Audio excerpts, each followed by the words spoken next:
Salut Zotac, c'est Notchan. Des fois, ça fait du bien de parler. Et pour ma part, je dois vous avouer quelque chose. Sous mon bureau, et je ne porte pas de pantalon. Forcément, vu que je n'ai pas de jambes. Enfin, pour être plus précis, elles n'ont jamais été designées. C'est un peu une vue de l'esprit. Tant qu'on n'aura pas besoin de regarder sous mon bureau, j'aurai des jambes et je n'en aurai pas, simultanément. En même temps, pourquoi faudrait-il choisir entre tradition et modernité? Hop, ça s'est placé. John Ramirez, lui, a choisi de garder les deux. Cet artiste de chez Disney qui a pu travailler un peu sur l'animation du Roi Lion et plus récemment sur le storyboard de Tarzan et d'Hercule, aime la culture japonaise. Il s'est amusé ces derniers temps à replacer les célèbres personnages de Tonton Disney dans un contexte japonais. Sur de vieilles estampes, dans des photos de films de samouraïs en noir et blanc, ou dans un cadre plus récent comme le métro Tokyo Heat. On peut voir ainsi Clochette sur une branche de prunier, Mickey parcourant le Tokaido, ou dans une forêt après un âpre combat. Il y a aussi Minnie dans un beau kimono sous les cerisiers, ou Donald, bien plus éméché, dans le métro. Faire du neuf avec du vieux. On en a eu de très nombreux exemples ces derniers temps. C'est très à la mode avec les remakes HD. Récemment, c'est l'épisode Twilight Princess de la saga The Legend of Zelda qui a eu droit à ce petit genre de lifting.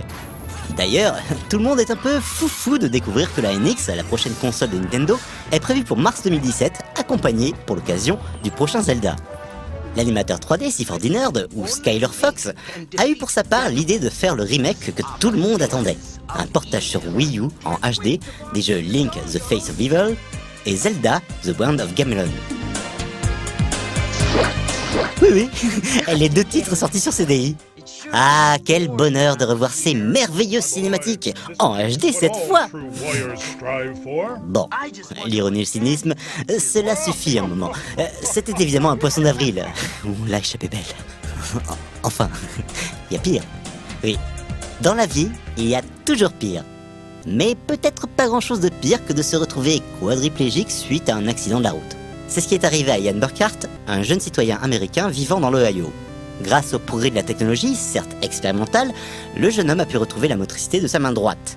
Après implantation d'une puce dans son cerveau, celle-ci a commencé à capter l'activité d'une centaine de neurones dans son cortex moteur.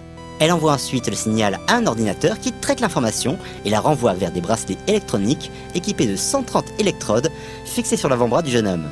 Celles-ci stimuleront les muscles visés par une impulsion électrique pour pallier l'influx nerveux désormais manquant. Après de longues sessions d'entraînement, il a pu recouvrer l'utilisation de ses doigts pour, entre autres, se verser un verre d'eau par lui-même ou jouer à Guitar Hero. Pour l'instant, la puce implantée ne traite qu'une partie dérisoire des neurones dans le cerveau, mais on peut espérer que le système s'améliore par la suite. En plus de ce genre d'aide cybernétique qui compense l'organisme plutôt qu'il ne le répare, les scientifiques rêvent de pouvoir faire en sorte, dans un futur plus ou moins proche, que l'organisme arrive à se régénérer. Par exemple, des chercheurs ont pu dernièrement prélever des cellules dans le nez d'un patient afin de les utiliser pour réparer la moelle épinière de celui-ci. De quoi laisser rêveur. Pour atterrir en douceur et revenir à la réalité, terminons sur quelque chose de plus prosaïque.